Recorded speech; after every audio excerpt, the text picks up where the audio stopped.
We have multiple updates in regards to the New York Knicks and the playoff series against the Detroit Pistons, as Tom Thibodeau has revealed a huge update on the Knicks. Meanwhile, there is another new update about the Knicks' opponents in the Detroit Pistons that's going to have huge implications on the rest of this playoff series, and we are going to break it all down. What's up, guys? Welcome back to Knicks Digest. It's Chris here, and we're going to jump right into things as always.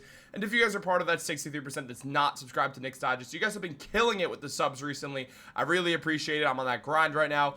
Multiple videos every day. The Knicks do not have a game, and TikToks and YouTube Shorts as well. You guys don't want to miss out on all the great content. But let's jump into the video. We do have a lot to discuss. It's been revealed that there's multiple Knicks updates in regards to this team and their series against the Detroit Pistons.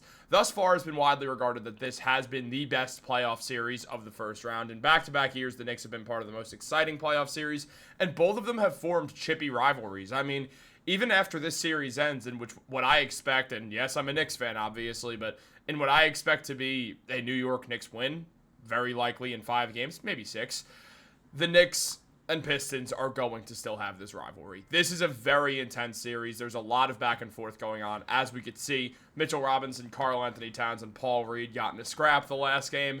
That is not fully settled, and Paul Reed is playing a big role for the Detroit Pistons because Isaiah Stewart is out. And now we have an update on that, and on top of that, the man who got into the fight with Paul Reed, Mitchell Robinson, we also have an update on him. Now, we were recently given an update on Mitchell Robinson in regards to where he's at for this playoff series, and we got something that we don't really want to see at all, as it was revealed, and Fred Katz tweeted out that Mitchell Robinson missed practice today with an illness, but Tom Thibodeau said he should be good to go for tomorrow, but did not make any promises about that. So it's up in the air right now if Mitchell Robinson is going to play, and it's likely that he'll get downgraded to questionable in the coming days, or in the coming hours, because Mitch, he is dealing with illness. If he missed a practice, that is a big sign, especially for a guy with Mitch. If he's dealing with an illness and already has had some issues with just like his stamina and getting back into game shape since having that 10-month layoff because of the foot injury, where things stand right now, there is a world where this is seriously going to impact his minutes, and it was believed that it's going to.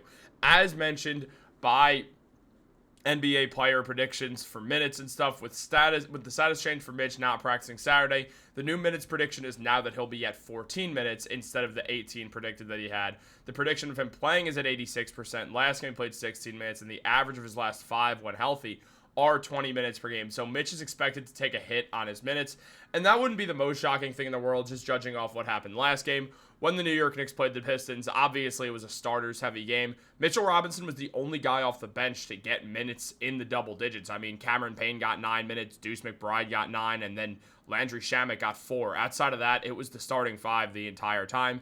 Mitch got 16 minutes. He played the bulk of the bench minutes, and it's because he's the best player on the Knicks bench. He was a positive impact as always, being a great defender and rebounder as well. Tibbs has said multiple times in game 2, Mitch was the only one rebounding the ball, so Mitch does get some leeway there. However, he's not getting a ton of minutes there, and now with him being sick also, it is something that we have to be aware of because it could impact his ability to just stay on the court and not run out of gas, because if he's sick, it's just more likely he'll run out of gas sooner. Now, Mitch has been very, very good for the Knicks in the playoffs. In the limited minutes that he's playing in around 18 minutes per game, which I think should be at 25. He is playing well, averaging 6 rebounds per game, 3 points, and also getting a steal.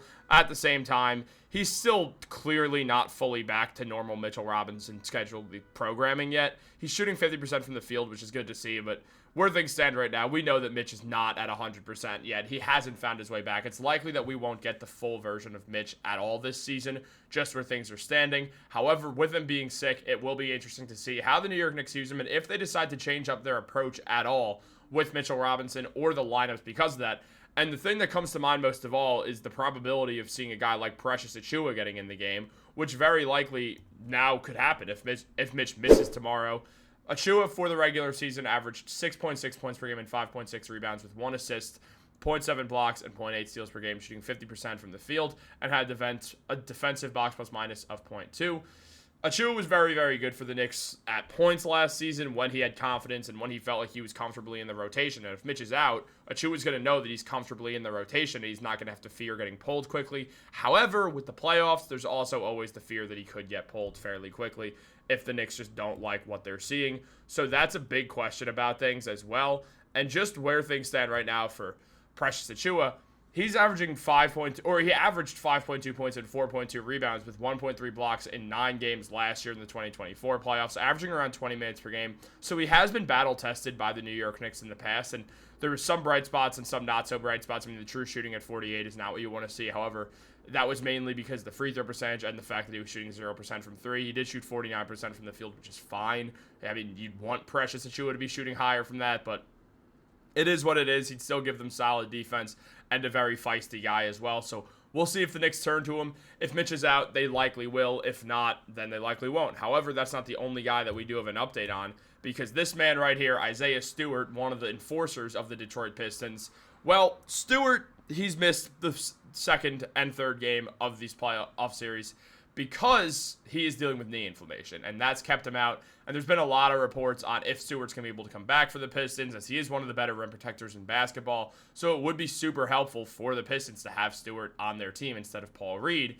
So looking at everything, when JB Bickerstaff was asked about it, he mentioned that that Stewart is getting better and that he is still day-to-day with that knee inflammation. So it is a question on if Isaiah Stewart's going to be able to come back and be a helpful player for the Detroit Pistons or not. But if he's not there and Precious Achiuwa is on Paul Reed, then Achiuwa is going to have to dominate that matchup in those minutes he gets. The Knicks did not take enough advantage of those Paul Reed minutes, someone who they should be able to really get past.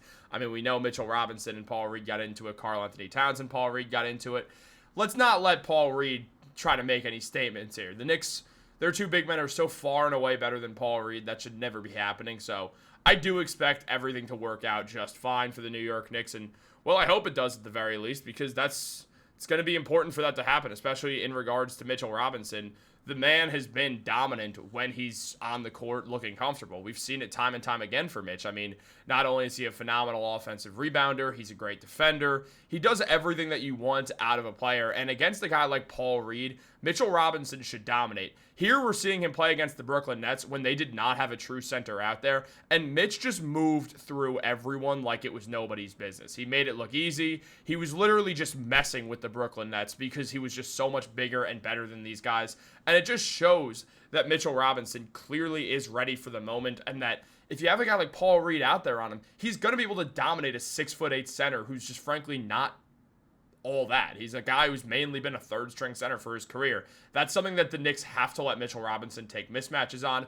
Or if Karl-Anthony Towns is out there, get him the ball in the post. If Tobias Harris is guarding him, Towns is going to move past him. And if Paul Reed's the help defender, Towns can go through both of them and draw a bunch of fouls. And then you could force Jalen Brunson to play a lot of minutes, and you could get him in foul trouble the more tired he gets. Brunson, someone who's very susceptible to foul trouble as well. So the Knicks just have to continue to scheme around who's healthy for them and for the Detroit Pistons. And I imagine they will. The Knicks, they just need to keep doing what they're doing. They have to keep winning these games. They have to come out hot again. I believe in them. I do think they're going to win this game in Detroit tomorrow. But what do you guys think? Let me know in the comments down below. Not making this video longer than it has to be. Like this video, subscribe, turn on post notifications. Have a great day, and go Knicks.